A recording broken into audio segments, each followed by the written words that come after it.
পনির অনেকেই খেতে খুব পছন্দ করে, আর যদি না সেটা খুব ভালোভাবে একটা নতুন প্রিপারেশন বানানো হয়।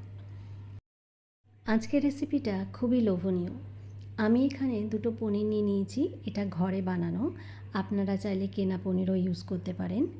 এর উপরে আমি একটু নুন দিয়ে দিয়েছি, আর বেশ খানিকটা পরিমাণ একটু লেবুর রস দিয়ে দিয়েছি। এতে করে খুব সুন্দর একটা ফ্লেভার হয় আর একটু টক টক ভাব আসবে।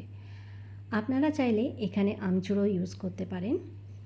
আর ওপর দিয়ে একটু ব্ল্যাক পেপার দিচ্ছি, একটু সামান্য ঝাল না হলে খেতে ভালো লাগে না। ওপর দিয়ে একটু লাল লঙ্কার গুঁড়ো দিয়ে দিচ্ছি। এবার একটা বাটির মধ্যে আমি 4 চামচ পরিমাণ ময়দা নিয়ে নিচ্ছি। ময়দাটা দিয়ে তারপরে অল্প একটু নুন দেব, হাফ চামচ পরিমাণ চাট মশলা ইউজ করছি, আর এখানে হাফ চামচ পরিমাণ লঙ্কার গুঁড়ো, 1 চামচ পরিমাণ একটু সুজি দিয়ে দিচ্ছি। এর পরিবর্তে আপনারা চালের গুঁড়ো ইউজ করতে পারেন, যাতে করে একটু ক্রিস্পি হয়। সবগুলো উপকরণকে ভালো করে মিক্স করে নিলাম। এবার একটা ডিম দিয়ে দেব এর মধ্যে। ডিমটা দিলে ফ্লেভারটাও বেশ ভালো আসবে আর বেশ ভালো একটু ক্রিস্পি হবে। এইবার এই ময়দার উপকরণটার সাথে ডিমটাকে ভালো করে মিক্স করে নিতে হবে। ভালোভাবে একটু মিশিয়ে নেব। এই পর্যায়ে কোনো রকম জল দেব না। মিশানোটা যখন ভালো মতো হয়ে যাবে তারপরে সামান্য একটুখানি জল দেবো, খুব একটা বেশি জল দেব না, যেহেতু আমি কনসিস্টেন্সিটা একটু গাঢ় চাইছি। আর এর মধ্যে ডিম দেওয়া হয়েছে, এই জন্য ঘুটাতে ঘুটাতে কনসিস্টেন্সিটা গাঢ় হয়ে যাবে। আর এখানে 1 চামচ পরিমাণ আমি একটু বাটার দিচ্ছি। বাটারটা দিয়ে ভালো করে মেল্ট করে নিতে হবে।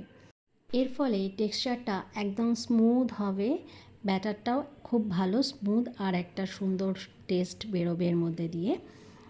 আমি কড়াই বসিয়ে দিয়েছি, তার মধ্যে বেশ খানিকটা পরিমাণ রিফাইন তেল দিয়ে পনিরটা ব্যাটারের মধ্যে চুবিয়ে তারপরে এর মধ্যে দিয়ে দিচ্ছি। এবার এটাকে লো ফ্লেমে আমি একটু ভেজে নেব। বেশ একটু লাল লাল করে ভাজতে হবে, এতে করে বেশ ভালো একটু ক্রিস্পি হবে। ওই একইভাবে আরেকটা যে পনির আছে সেটাকেও আমি ভেজে নিচ্ছি। ওপর দিয়ে আর একটু ব্যাটার দিয়ে দিচ্ছি।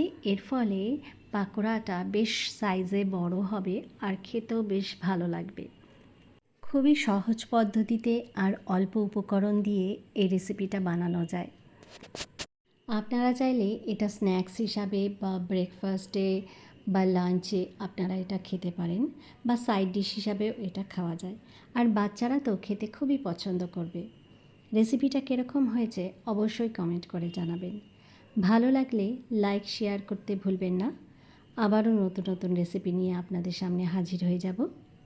আজকের মতো এখানেই বিদায় নিচ্ছি। Tata, bye bye and take care.